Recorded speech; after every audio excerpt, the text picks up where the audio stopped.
नमस्कार, के TV news में आपका स्वागत है। मैं हूं स्तुति और आइए एक नजर डालते हैं शहर की प्रमुख सुर्खियों पर। काशी विश्वनाथ धाम के लोकार्पण की वर्षगांठ पर हुआ हवन पूजन। प्रथम वर्षगांठ पर धाम में चढ़ावे के सभी रिकॉर्ड टूटे।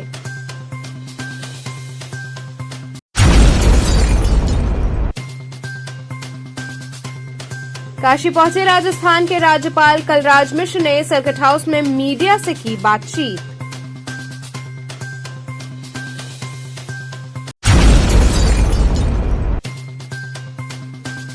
बनारस बार एसोसिएशन के विभिन्न पदों हेतु मतदान की प्रक्रिया कड़ी सुरक्षा व्यवस्था के बीच हुई संपन्न।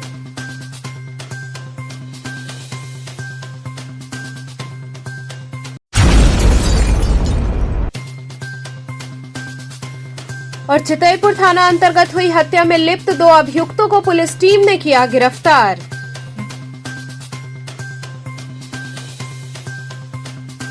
और अब खबरें विस्तार से। काशी विश्वनाथ धाम के लोकार्पण की वर्षगांठ पर हवन पूजन किया गया। वहीं प्रथम वर्षगांठ पर धाम में चढ़ावे के सभी रिकॉर्ड टूट गए। प्रधानमंत्री नरेंद्र मोदी के हाथों लोकार्पित हुए काशी विश्वनाथ धाम के 1 साल पूरे हो गए, जिसके उपलक्ष्य में मंदिर चौक पर यज्ञ हवन पूजन का अनुष्ठान कराया गया। शहर दक्षिणी से विधायक नीलकंठ तिवारी की मौजूदगी में धार्मिक अनुष्ठान कराया गया, जिसमें कमिश्नर कौशल राज शर्मा ने भी मौजूद होकर हवन पूजन में हिस्सा लिया। यज्ञ हवन पूजन के दौरान वैदिक मंत्रोच्चार से पूरा काशी विश्वनाथ कॉरिडोर परिसर गूंज उठा, तो दूसरी ओर भक्तों के हर हर महादेव के उद्घोष से भी पूरा परिसर गूंजता रहा। वहीं श्री काशी विश्वनाथ धाम ने अपने पहले ही साल में चढ़ावे के सभी रिकॉर्ड को तोड़ दिया है। मंगलवार को श्री काशी विश्वनाथ धाम के लोकार्पण की पहली वर्षगांठ पर मंदिर प्रशासन की ओर से विभिन्न रंगारंग कार्यक्रम आयोजित किए गए। वहीं इन सबके बीच बड़ी खबर ये है कि बीते 1 साल में देश दुनिया से श्री काशी विश्वनाथ के दर्शन के लिए आए शिव भक्तों ने दिल खोलकर बाबा के दरबार में नकदी, सोना, चांदी और अन्य धातुओं का चढ़ावा चढ़ाया है। मंदिर प्रशासन के आकलन के अनुसार चढ़ावे का कुल मूल्य 100 करोड़ रुपए से भी ज्यादा का है। श्री काशी विश्वनाथ मंदिर के मुख्य कार्यपालक अधिकारी सुनील कुमार वर्मा ने बताया कि धाम के लोकार्पण से अब तक श्रद्धालुओं द्वारा लगभग 50 करोड़ से अधिक की नकदी दान की गई है, जिसमें से 40% धनराशि ऑनलाइन सुविधाओं के उपयोग से प्राप्त हुई है। वहीं श्रद्धालुओं द्वारा लगभग 50 करोड़ से अधिक की बहुमूल्य धातु भी है। आस्थावानों द्वारा दिए गए सोना व तांबे का प्रयोग करके गर्भगृह की बाहरी एवं आंतरिक दीवारों को स्वर्ण मंडित किया गया है। अधिकारी के अनुसार 13 दिसंबर 2021 से लेकर अब तक श्रद्धालुओं द्वारा 100 करोड़ रुपए से अधिक का अर्पण किया गया है, जो मंदिर के इतिहास में सर्वाधिक है। साथ ही गत वर्ष की तुलना में ये राशि लगभग 500% से अधिक है।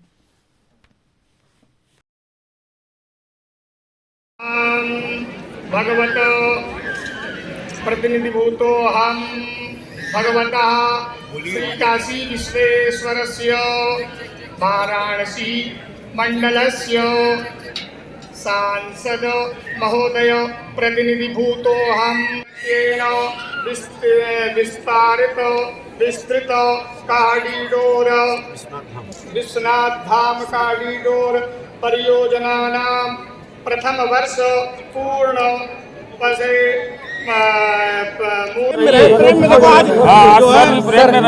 आप भी आज प्रेम में रहना। सर, काशी विश्वनाथ धाम को आज 1 साल पूरे हो गए। 12 करोड़ से अधिक श्रद्धालु और 100 करोड़ से के चढ़ावा, एक ऐसा रिकॉर्ड जिसके बारे में कभी शायद कल्पना भी नहीं की गई है। और इसे किस तरीके से आप लोग आगे और बढ़ा रहे हैं? हम लोग इसको 2 तरीके से देखते हैं। एक तो माननीय प्रधानमंत्री जी का जो विजन था कि यहाँ जो हम लोगों की छोटी गलियों में, तंग गलियों में और बिना साफ सफाई स्वच्छता के जो बाबा विश्वनाथ यहाँ स्थित हैं, जैसा महात्मा गांधी जी ने भी 100 वर्ष पहले सोचा था, उन स्थितियों को ठीक करके ज़्यादा से ज़्यादा लोगों को बाबा के दर्शन करवाए जा सकें। तो इसके प्रति जो एक कॉरिडोर का या तो धाम का है, वो उनका एक विजन था, वो आज सबको देखने को मिल रहा है। जो दूसरा उनका विजन था कि मंदिर अपने आप में खाली एक पूजा स्थल नहीं होता है, उस मंदिर में आने वाले लोग सारे शहर के लोगों को बेनिफिट देते हैं। तो इसको एक आर्थिक मोर्चे के रूप में, एक आर्थिक मॉडल के रूप में भी उनके विजन के द्वारा प्रस्तुत किया गया है। तो श्रद्धालुओं को यहाँ सुगम दर्शन कराना और उन श्रद्धालुओं के माध्यम से शहर की आर्थिक स्थिति को ठीक करना, इन दोनों विजन का समावेश आज मंदिर में देखने को मिल रहा है। और इसका जो पूरा का पूरा है ये प्रूफ पिछले 1 साल के डाटा से मिल चुका है। जैसे आप स्वयं कह रहे हैं कि 7.5 करोड़ से ज़्यादा लोग केवल इस अकेली जगह पे आए हैं, तो ये अपने आप में किसी रिकॉर्ड से कम नहीं है। पूरे उत्तर प्रदेश की आबादी 23-24 करोड़ है, तो लगभग पूरे उत्तर प्रदेश की पॉपुलेशन का 1/4 जितने लोग खाली अकेले इस एक जगह पे आए हैं, और इस एक जगह का मतलब इस शहर में आए हैं, तो अपने आप में एक रिकॉर्ड है। सेकेंडली उनका एक प्यार है, उनका एक आकर्षण है। बाबा का धाम और भविष्य में और अच्छा हो, यहाँ और सुविधाएं बढ़े, उसके लिए उन्होंने दान दिया है। इस परिसर को ठीक करने के लिए, इसको स्वर्ण मंडित कराने के लिए, यहाँ की और व्यवस्थाएं ठीक हो, उसके लिए जो दान दिए उसके साथ साथ चढ़ावा दिया है, वो इसी उद्देश्य के साथ दिया है कि वो वापस यहीं खर्च हो और उससे श्रद्धालुओं का और भी ज़्यादा है, उनकी सुविधाएं डेवलप हो सके, शहर की सुविधाएं डेवलप हो सके, मंदिर से जुड़ी हुई और अच्छी सुविधाएं डेवलप हो सके, तो वो चढ़ावा और वो दान इसी में प्रयोग किया जाएगा। ये पूरा डाटा दिखाता है कि माननीय प्रधानमंत्री जी का विजन जो था वो इमीडिएटली कैसा धरातल पे इम्प्लीमेंट होता हुआ दिख रहा है। जो लोग सोच रखते हैं वो हो सकता है कि सोच रखने के बाद कई वर्षों के बाद उसका परिणाम आए, परंतु ये परिणाम पहले ही साल में आया हुआ दिखाता है कि पहले से ही माननीय प्रधानमंत्री जी को इस विजन की पूरी स्पष्टता थी और उसी के माध्यम से उन्होंने ये काम किया। पूरी टीम लगी और पहले जो अधिकारी अब यहाँ से चेंज भी हो गए वो सारे लगे। 3 वर्षों के अथक प्रयास के बाद जब इसका लोकार्पण हुआ था तो 1 वर्ष में इसका इतना ज़्यादा ब्यूटिफिकेशन हो चुका है और अब आगे के भी प्लान बन रहे हैं कि कैसे इसको सांस्कृतिक रूप से और अच्छा किया जा सके। जितने बाकी ज्योतिर्लिंग हैं उनके साथ कोऑर्डिनेशन, जितने बड़े धर्मस्थल हैं भारत में उनके साथ इनका कोऑर्डिनेशन, जो हमारे टूरिस्ट पैकेजेस हैं, ट्रैवलर ब्लॉगर्स हैं, उनके माध्यम से ज़्यादा से ज़्यादा प्रसार। पूरे होने पर हम लोग वार्षिक उत्सव मना रहे हैं, पर जिसमें बाबा विश्वनाथ की विशेष अर्चना पूजा कर रहे हैं, हवन करा रहे हैं, साधु संतों को बुलाकर उनको सम्मानित करेंगे। एक मंदिर के सामाजिक सरोकार पे एक हम गोष्ठी भी आयोजित कर रहे हैं कि जिसमें कि विद्वान यहाँ के रहेंगे, बनारस के पर चर्चा करेंगे मंदिर की भूमिका और मंदिर के कैसे चीज़ें और बेहतर की जाएँ। साथ ही शाम को एक सांस्कृतिक कार्यक्रम कर रहे हैं जिसमें अनुराधा पटवाल जी के भजन रहेंगे। तो कुल मिलाकर के कि ये संदेश देना है कि श्रद्धालुओं को कि हम लगातार बेहतर कार्य कर रहा है, धाम में चीज़ें बदल रही हैं, व्यवस्थित हो रही हैं। 1 साल में क्या पाया है धाम ने? अगर हम 1 साल की बात करते हैं तो 13 दिसंबर के लोकार्पण के उपरांत हम लोग न्यास द्वारा और सामाजिक जितना भी यहाँ के सरकारी विभाग थे या जहाँ बनारस के लोगों के साथ बेहतर तालमेल करते हुए हम लोगों ने लगातार सुविधाएं डेवलप की हैं श्रद्धालुओं के लिए और ऑनलाइन सुविधाओं को डेवलप किया है ताकि श्रद्धालु आए दर्शन करें। इसका सकारात्मक परिणाम भी ये पाया है कि करीब 7.5 करोड़ श्रद्धालुओं ने इस दौरान धाम का पूरा दर्शन किए और इससे जो इतनी संख्या में श्रद्धालुओं के आने से न केवल मंदिर की चीज़ों को सकारात्मक रूप से परिणाम हुआ है बल्कि बनारस की अर्थव्यवस्था पर भी एक सकारात्मक प्रभाव पड़ा है। इस दौरान श्रद्धालुओं ने मंदिर से जुड़ाव किया है और हमें लगातार सुविधाएं बढ़ाने के लिए प्रेरित किया है। हमने उनसे फीडबैक प्राप्त करने की कोशिश की तो उसमें भी उन्होंने कई तरह के फीडबैक दिए जिनको हमने समय समय पर लागू किया है। श्रद्धालुओं ने इस दौरान लगभग हमें नगद और या धातु के रूप में करीब 100 करोड़ से अधिक का चढ़ावा भी दिया है, जो कि हमारे लिए मंदिर इतिहास में भी एक उपलब्धि है कि 1 साल के अंदर श्रद्धालुओं ने इस तरह जुड़ाव हमसे महसूस किया। हम इससे प्रेरित होकर के और लगातार सुविधाओं को बढ़ाने के प्रयास कर रहे हैं। साथ ही जो भी फीडबैक श्रद्धालुओं से मिलता है हम उस तरह की चीज़ों को उनमें बेहतरी लाते हैं, उन्हें बेहतर करने का प्रयास करें और इस सुविधाओं को बढ़ाने के लिए मंदिर लगातार कटिबद्ध। काशी पहुंचे राजस्थान के राज्यपाल कलराज मिश्र ने सर्किट हाउस में मीडिया से बातचीत की। राजस्थान के राज्यपाल कलराज मिश्र वाराणसी पहुंचे। सर्किट हाउस में मीडिया से बातचीत करते हुए कलराज मिश्र ने कहा कि काशी विश्वनाथ कॉरिडोर की प्रथम वर्षगांठ पर आज काशी में उत्सव का माहौल है। काशी विश्वनाथ धाम में पहले की अपेक्षा ज्यादा संख्या में अब दर्शनार्थी आ रहे हैं और दर्शनार्थियों को सुविधाएं भी मिल रही हैं। काशी विश्वनाथ धाम एक सुंदर स्वरूप में उभरा है। लाखों की संख्या में दर्शनार्थी दर्शन कर रहे हैं। ये निरंतर यहाँ आने का क्रम जारी है। काशी विश्वनाथ धाम जब से व्यवस्थित हुआ है उसको देखने के लिए पूरे देश भर के लोग पर्याप्त संख्या में आ रहे हैं। बाबा विश्वनाथ का तो वैसे दर्शन करने आते ही थे उसकी निरंतरता बराबर बनी हुई है। मैं समझता हूँ कि आज सचमुच सबके आकर्षण का केंद्र बिंदु काशी विश्वनाथ धाम बना हुआ है, और भी आकर्षण का केंद्र बिंदु बना रहे, ऐसी अपेक्षा है।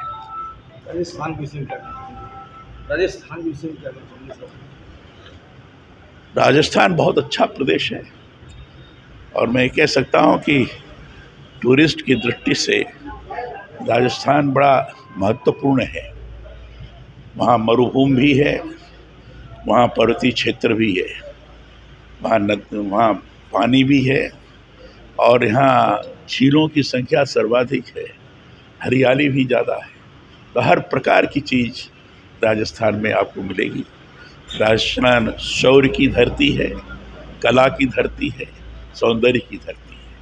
तो राजस्थान के बारे में जितना वर्णन किया जाए वो कम है। बनारस बार एसोसिएशन के विभिन्न पदों हेतु मतदान की प्रक्रिया कड़ी सुरक्षा व्यवस्था के बीच संपन्न हुई। बनारस बार एसोसिएशन के विभिन्न पदों के लिए मंगलवार को मतदान की प्रक्रिया कचहरी में हुई।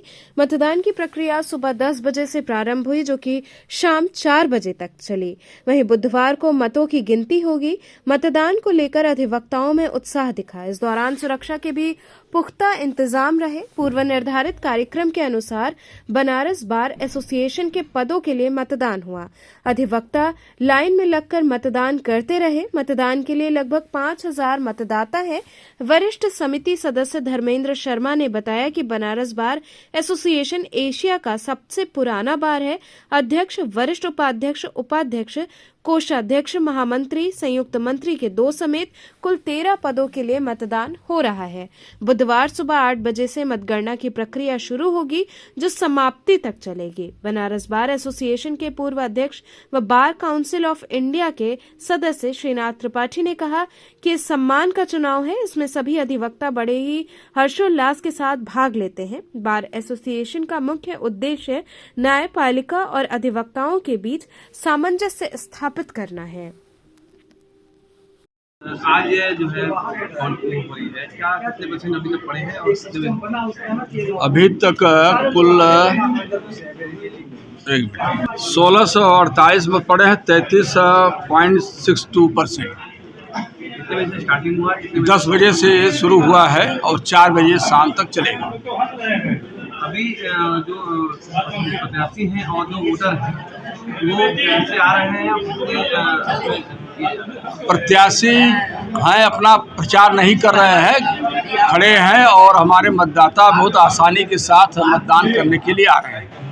क्या लगता है जितने वोटर हैं यहाँ पर, कितने मतदान सीमा अभी तक 33% बता रहे हैं 1 बजे तक, क्या लगता है कि 100% तो नहीं होना है, लगभग हमको लेकिन 80% की उम्मीद है कि हो सकता है। जो वोटर हैं, जो बुजुर्ग हैं, हाँ, नहीं आ पा रहे हैं यहाँ पर, तो उनके लिए क्या सुविधाएं? वो अगर यहाँ तक आ रहे हैं तो उनको सुविधा दे देंगे, अगर नहीं आ रहे हैं तो सुविधा कोई नहीं देंगे। बीच छात्रावास संस्कृत ब्लॉक के छात्रों ने सफाई न होने से नाराज होकर सफाई कर्मी व अधिकारी को बंधक बना लिया। काशी हिंदू विश्वविद्यालय छात्रावास संस्कृत ब्लॉक के छात्रों ने सफाई कर्मचारी और अधिकारियों को बंधक बनाया। सफाई इंस्पेक्टर सोमपाल और ज्वाइंट रजिस्ट्रार नंदलाल को बंधक बनाया गया है। छात्रों का कहना है कि कई माह से शौचालय की सफाई नहीं की जा रही थी, जिससे छात्र काफी परेशान हो रहे हैं। वहीं छात्र उच्च अधिकारियों को बुलाने की जिद पर अड़े रहे। इस दौरान दर्जनों की संख्या में छात्र शामिल रहे।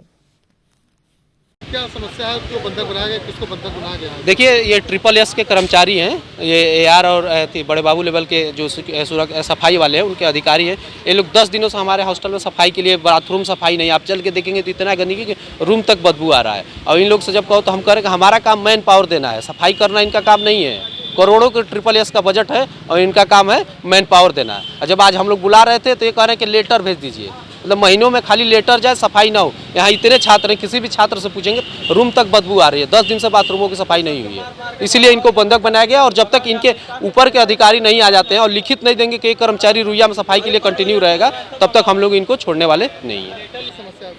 समस्या ये है कि हर जगह जो है सफाई होनी चाहिए यहाँ पर। प्रत्येक दिन देखिए, पहले सफाई होती थी, जितने भी कर्मचारी थे पहले सफाई अच्छे से करते थे। आज के डेट में ये स्थिति है कि 4-5 दिनों से, कई दिनों से सफाई नहीं हुई है। वॉशरूम में जाने पर इतनी गंदगी है कि कोई भी अधिकारी आएगा तो इतनी गंदगी को बर्दाश्त नहीं करता है। इसलिए यहाँ पर तुरंत उनको बुला करके, जो बड़े अधिकारी है बुला करके उसकी सफाई कराएं और प्रतिदिन कराएं। ये नहीं कि आज हो गया और दूसरे दिन ना हो, प्रत्येक दिन सफाई कराएं। इसलिए ये सब छोटी छोटी चीज़ों पर धरना करना अच्छा चीज़ नहीं है, ये सफाई करना सफाई के लिए। इसलिए जा करके तुरंत ये अधिकारी आएँ और प्रत्येक दिन सफाई कराएं। ये नहीं कि 10 दिन छोड़ दें, ये काम है वो काम है, ये नहीं चलेगा। काशी विश्वनाथ धाम के लोकार्पण दिवस के प्रथम वर्षगांठ पर भव्य शोभा यात्रा निकाली गई। काशी विश्वनाथ धाम के लोकार्पण दिवस के प्रथम वर्षगांठ पर काशी वासियों ने विशाल शोभा यात्रा निकाली। काशी विश्वनाथ धाम लोकार्पण दिवस के प्रथम वर्षगांठ पर लोक महोत्सव के अंतर्गत निकली शोभा यात्रा ने बरबसी मर्यादा पुरुषोत्तम भगवान राम के वनवास वापसी जैसा दृश्य दिखा दिया। जब भगवान राम की वनवास से अयोध्या वापसी हुई थी तब पूरे अयोध्यावासी उनके स्वागत में सड़कों पर उतर आए थे। वही स्थिति शोभा यात्रा में देखने को मिली। शोभा यात्रा में नगर के सभी सांस्कृतिक सामाजिक संस्थाओं की भागीदारी रही। काशी की महिलाओं की भी सक्रिय भूमिका रही। अघोरी, दैत्य, भूत, पिशाच सभी देवी देवताओं से सुसज्जित बारात की शोभा यात्रा देखते ही बन रही थी। वहीं मशहूर धोबी नृत्य, बनारस के मशान की होली डांडिया नृत्य आकर्षण का केंद्र रहा। बारात का शुभारंभ विधायक डॉक्टर नीलकंठ तिवारी ने हरी झंडी दिखाकर किया। बारात में मुख्य रूप से सभी समाज के लोग शामिल रहे। मुख्य रूप से संयोजक दिलीप सिंह, जगदम्बा तुलसियान, वंदना रघुवंशी, आर.के. चौधरी, संदीप केशरी, दिलीप सिंह, अजीत सिंह बग्गा, चांदनी श्रीवास्तव, महेश माहेश्वरी आदि लोग शामिल रहे।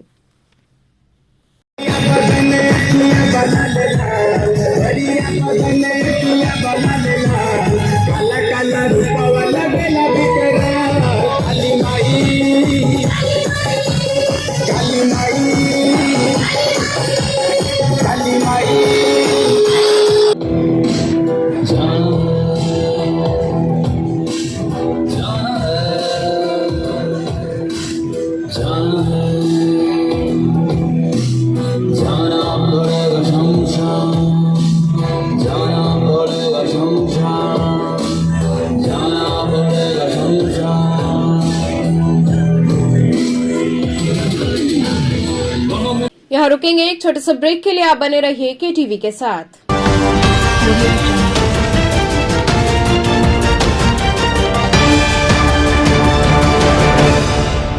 महात्मा गांधी काशी विद्यापीठ से संबद्ध आचार्य सीताराम चतुर्वेदी महिला महाविद्यालय, डुमरी, पड़ाव, रामनगर, वाराणसी।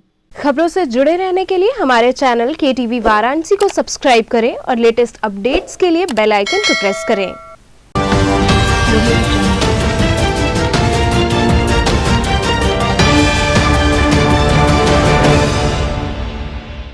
ब्रेक के बाद आपका स्वागत है। चितईपुर थाना अंतर्गत हुई हत्या में लिप्त 2 अभियुक्तों को पुलिस टीम ने गिरफ्तार कर लिया। थाना चितईपुर तथा SOG टीम द्वारा थाना चितईपुर क्षेत्र में हत्या कर बोरे में भरकर फेंके गए मृतक मोंटी यादव की हत्या का सफल अनावरण करते हुए मुकदमे में वांछित 2 अभियुक्तों को गिरफ्तार किया गया। विगत 1 दिसंबर को थाना चितईपुर के करौंदी स्थित ITI कॉलेज के पास से नाले में बड़ी पेरी निवासी मोंटी यादव की किसी अज्ञात व्यक्ति द्वारा हत्या कर प्लास्टिक के बोरे में लाश को भरकर फेंक दिया गया था, जिसके संबंध में पुलिस द्वारा तत्काल संज्ञान में लेते हुए सोशल मीडिया के माध्यम से शिनाख्त कर कार्रवाई की गई, जिसके उपरांत मृतक मोंटी यादव के भाई के लिखित तहरीर के आधार पर मुकदमा दर्ज कर जल्द से जल्द निस्तारण हेतु टीम गठित कर हत्या करने वालों की तलाश की जा रही थी।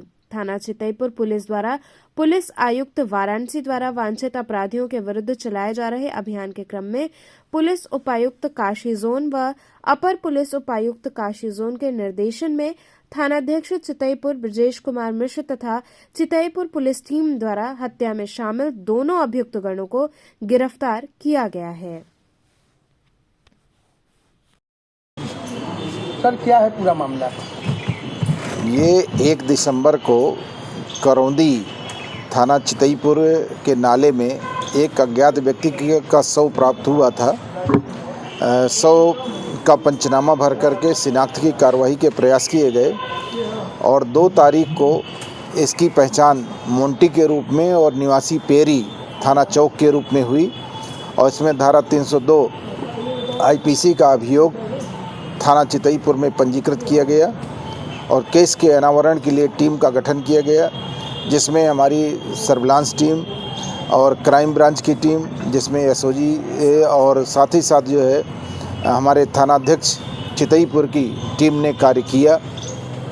केस में कुछ सूत्र इनको प्राप्त हुए और उन सूत्रों के आधार पर 2 अभियुक्तों को गिरफ्तार किया गया है, जिन्होंने अपना जुर्म कबूल किया है और उन्होंने बताया कि हमारी पूर्व से रंजिश चली आ रही थी। उसी रंजिश के तहत हमने दोनों ने मिल करके इसके साथ ये घटना कारित किए हैं और साथ ही साथ जो है बचने के लिए हमने इसको बॉक्स में बंद करके और सुनसान एरिया जान करके नाले में हमने प्रवाहित किया था।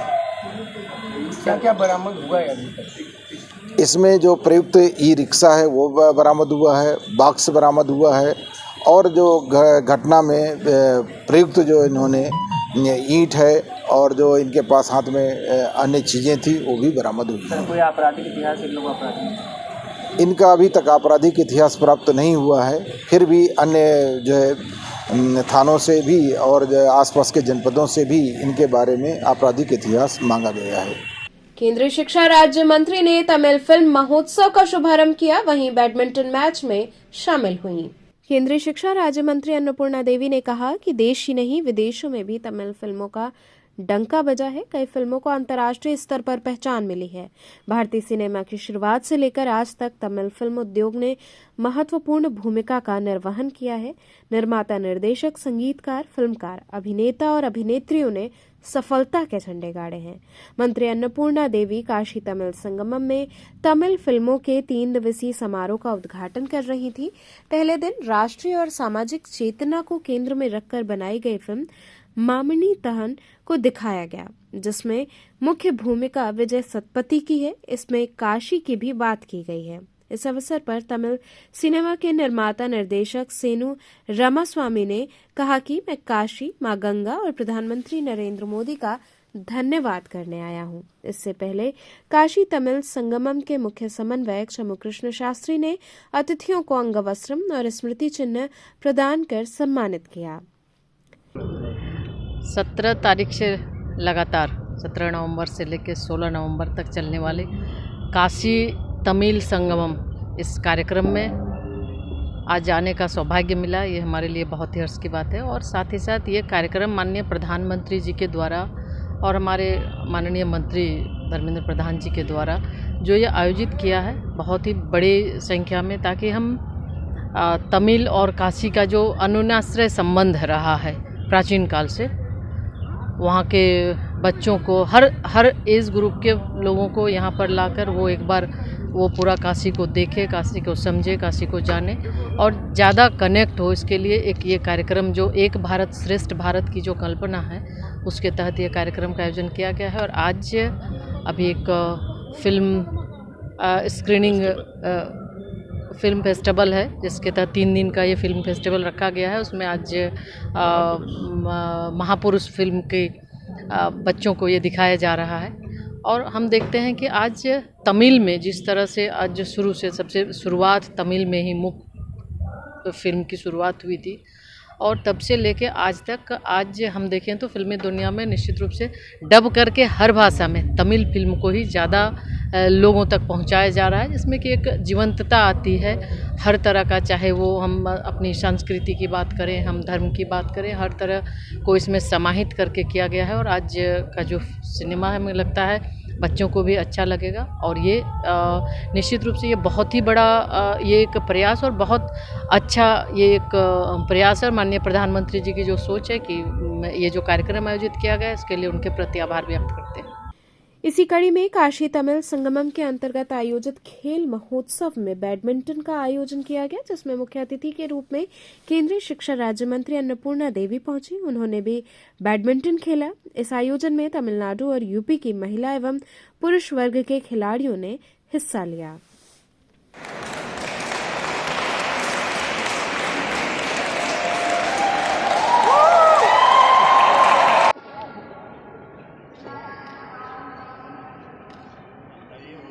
एक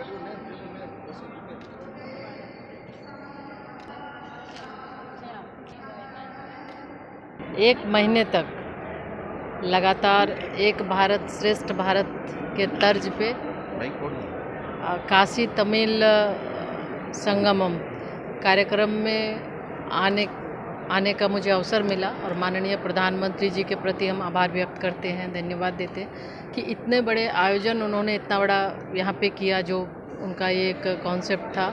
और एक भारत श्रेष्ठ भारत की जो संकल्पना है, परिकल्पना है, यही कि हम एक दूसरे को जाने समझे देखें, और ये बहुत ही अच्छा लगा।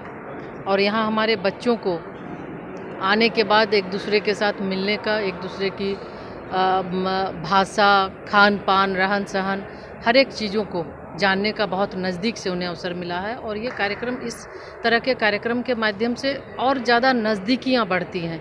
हम एक दूसरे को जब जानते हैं, जब हर एक चीज़ों को, चूँकि ये प्राचीन तम ये रहा है कि काशी और तमिल का, तो निश्चित रूप से उसको और प्रगाढ़ बनाने के लिए इस कार्यक्रम के माध्यम से ये और प्रगाढ़ होगा। लोग जानेंगे। अभी जो हज़ारों की संख्या में लोग तमिलनाडु से चलकर यहाँ पे आए हैं, वो काशी को भी समझ रहे हैं, इसके साथ साथ प्रयागराज, अन्य जगहों पे भी वो भ्रमण कर रहे हैं, हर एक चीज़ों को देख रहे हैं। तो ये बहुत ही अच्छी पहल है और हमें लगता है कि इसकी आवश्यकता भी थी, जो पहले नहीं हुआ। ये पहली बार शुरुआत हुई है, निश्चित रूप से बहुत अच्छा है, लोगों को भी अच्छा लग रहा है। सिर्फ काशीवासी को ही नहीं, बल्कि तमिलनाडु के लोगों को भी ये बहुत ही अच्छा लग रहा है, और लोग आ रहे हैं, बहुत उत्सुकता के साथ वो आते हैं, हर एक चीज़ों को देख रहे हैं, और निश्चित रूप से इससे संबंधों में काफ़ी प्रगाढ़ता आएगी, मित्रता। आज किस चीज़ का, आज इस खेल समागम है, ये 8 दिनों तक ये चलने वाला, आज 5वां दिन है। तो इसमें भी तमिलनाडु की टीम और उत्तर प्रदेश की टीम, बच्चों के द्वारा जो खेल का आयोजन किया जा रहा है, बैडमिंटन का आयोजन किया जा रहा है। तो लगातार 8 दिनों तक किसी न किसी अन्य खेलों के माध्यम से एक दूसरे से बच्चों का भी जो जुड़ाव हो रहा है, तो ये बहुत ही अच्छा लगा। और हम हर एक क्षेत्र में, चाहे शिक्षा हो, चाहे खेल हो, हर क्षेत्र में हम चाहते हैं कि बच्चे आगे बढ़े, और एक दूसरे के प्रति जब वो खेलेंगे तो प्रतिस्पर्धा भी बढ़ेगी, और इससे एक अच्छा, एक हेल्दी कंपटीशन जिसे हम कहते हैं, ये भी होगा। और निश्चित रूप से एक अच्छा माहौल भी मिलता है, बच्चों को एक अच्छा प्लेटफॉर्म भी मिला है, और आगे आने वाले समय में निश्चित रूप से ये लोग याद रखेंगे इस संगमम का। और अब खास करके BHU और हम IIT मद्रास को भी धन्यवाद, उनके प्रति उनको भी धन्यवाद देना चाहते हैं कि फर्जी हस्ताक्षर व रजिस्ट्रेशन से बेल कराने वाले के खिलाफ अधिवक्ता आशीष कुमार पाठक ने ज्ञापन सौंपा। अधिवक्ता आशीष कुमार पाठक ने जिला जज व पुलिस कमिश्नर को ज्ञापन दिया। इस दौरान अधिवक्ता आशीष कुमार पाठक ने बताया कि 4 माह पूर्व गौतम कुमार पटेल नामक व्यक्ति यहां आया और कहने लगा कि हम वकालत की पढ़ाई पढ़े हैं, लेकिन अभी रजिस्ट्रेशन नहीं हुआ है, आपके यहां रहकर काम सीख कर चले जाएंगे। इसके बाद उन्हें रख लिया गया। इस बीच उन्होंने 1 महीने के अंदर ही फ्रॉड करना, गलत तारीख नोट करना, पैसे लेना, अनावश्यक मुकदमे का डर दिखाकर हमारे नाम पर पैसे लेने जैसे कार्य किए गए। जब उनसे इस बाबत हमने पूछा तो उन्होंने इस बात को स्वीकार किया, जिस पर हमने उन्हें अपने साथ काम करने से मना कर दिया। अधिवक्ता आशीष कुमार पाठक ने बताया कि गौतम कुमार पटेल ने उनकी ID, फर्जी हस्ताक्षर, रजिस्ट्रेशन नंबर से कई बेल दाखिल किए हैं। इस संदर्भ में उन्होंने जिला जज को प्रार्थना पत्र सौंपा है, जिस पर उन्होंने इसको संज्ञान में लेते हुए SHO कैंट को 3 दिन के अंदर जांच कर आख्या देने के लिए आदेशित किया है। वहीं इस संदर्भ में पुलिस कमिश्नर को भी ज्ञापन सौंपा गया है। आशीष जी, क्या मामला है? आज आप संतोष सिंह और जिला जज से आपसे ऐसा है कि आज के लगभग 4 महीने पहले हमारे यहाँ एक गौतम कुमार पटेल नाम के एक अधिवक्ता का बोले कि हम वकालत की पढ़ाई पढ़े हैं, अभी मेरा रजिस्ट्रेशन नहीं हुआ है, भैया आपके यहाँ रहेंगे, सीखेंगे, फिर हम जब सीख उख लेंगे तो फिर हम चले जाएंगे। तो हमारे यहाँ लगभग 4 महीना पहले आए और हमारे यहाँ रहने लगे। लगभग वो 1 महीना हमारे यहाँ रहे, तो लोगों के साथ 1 महीने के अंदर लोगों के साथ फ्रॉडगिरी करना, झूठ बोलना, गलत तारीख नोट कराना डायरी पर, लोगों से अवैध पैसा लेना, वकीलों को गुमराह करना और अनावश्यक मुकदमों का डर दिखाकर लोगों से पैसे लेना, हमारे नाम पर पैसे लेना। जब वकीलों ने हमसे शिकायत की कि भैया इस तरीके की बात है, आपके जूनियर हैं, आपके यहाँ सीखते हैं, इस तरीके से कार्य कर रहे हैं। तो हमने इनसे पूछा तो बोले कि इस बात को स्वीकार किया कि हाँ मैंने ऐसा किया है, लेकिन अब आइंदा ऐसा नहीं करूँगा।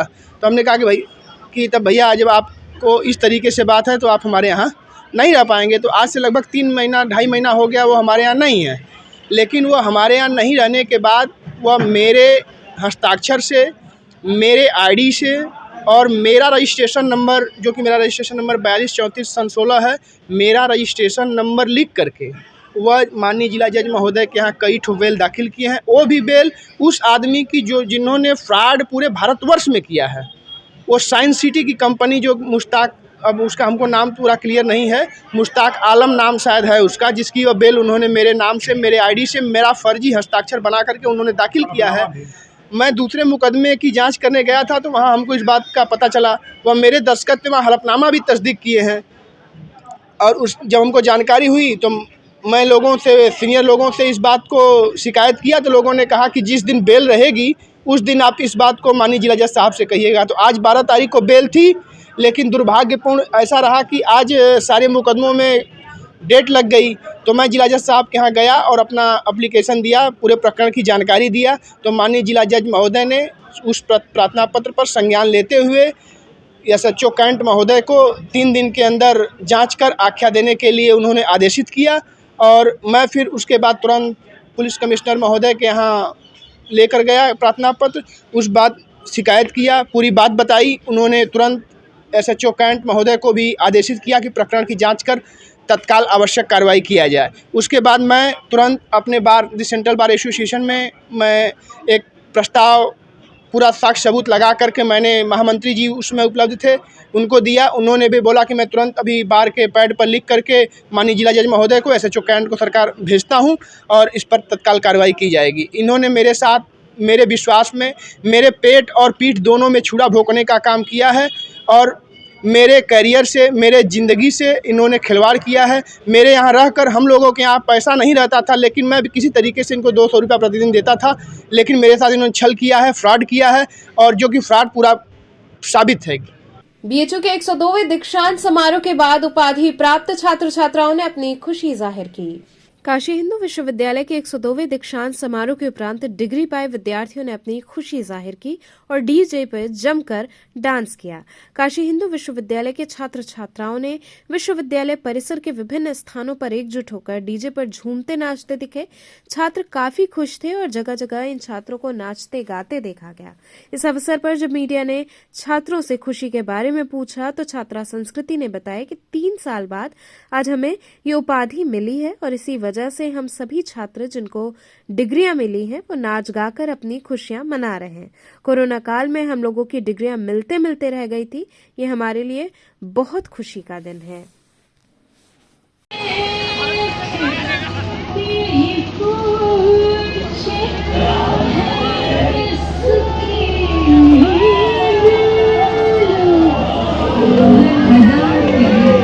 जगाती है हर कदम पर तू गिराती चले बिजली।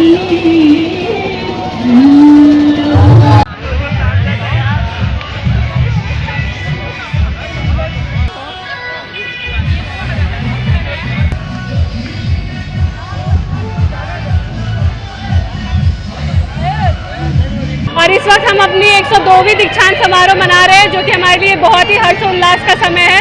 क्योंकि कोरोना काल की वजह से ये खुशी हमें नहीं मिल पाई थी। ये 3 साल तक हमारा जो रुका हुआ था दीक्षांत समारोह, वो तीनों साल को एक साथ मनाया जा रहा है। हम धन्यवाद करते हैं हमारे VC साहब का और हमारे बनारस हिंदू यूनिवर्सिटी का कि जिन्होंने हमें इतना खुशी का माहौल दिया।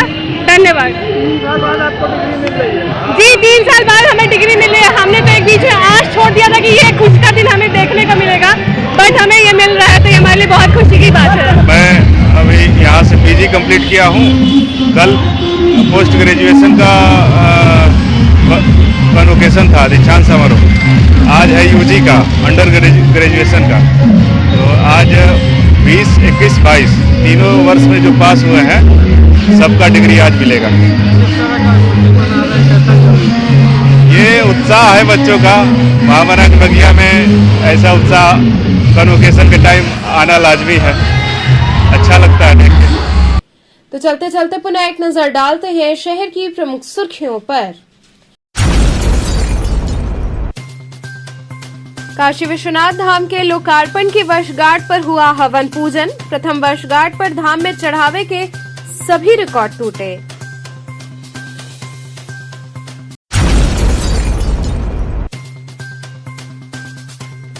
काशी पहुंचे राजस्थान के राज्यपाल कलराज मिश्र ने सर्किट हाउस में मीडिया से की बातचीत।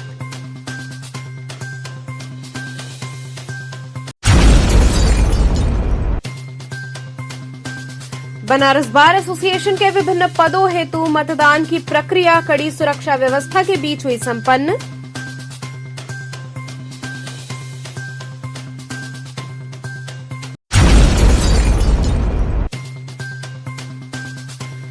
और चितईपुर थाना अंतर्गत हुई हत्या में लिप्त 2 अभियुक्तों को पुलिस टीम ने किया गिरफ्तार।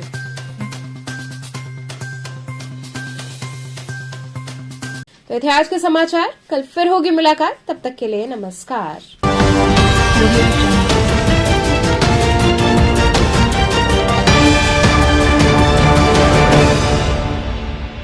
खबरों से जुड़े रहने के लिए हमारे चैनल KTV वाराणसी को सब्सक्राइब करें और लेटेस्ट अपडेट्स के लिए बेल आइकन को प्रेस करें।